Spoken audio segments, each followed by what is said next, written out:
Hello everybody. This message is for centric futurists.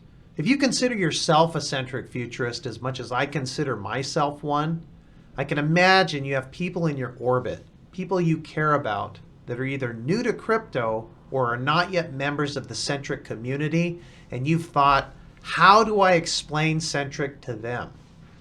This video shows step-by-step how to do that.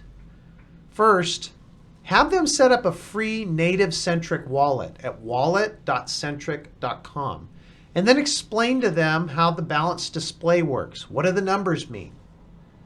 And then send them some Centric Rise. It's up to you to decide how much you want to send them, but send them some CNR.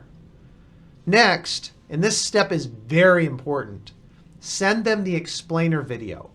I've included it in the description notes. Watch it. It's great.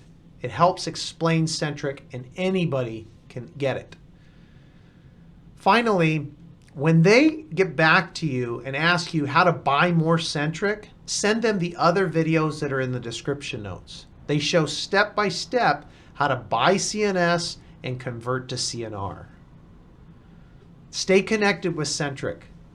This is going to be really helpful for the people you care about in your life. Take care.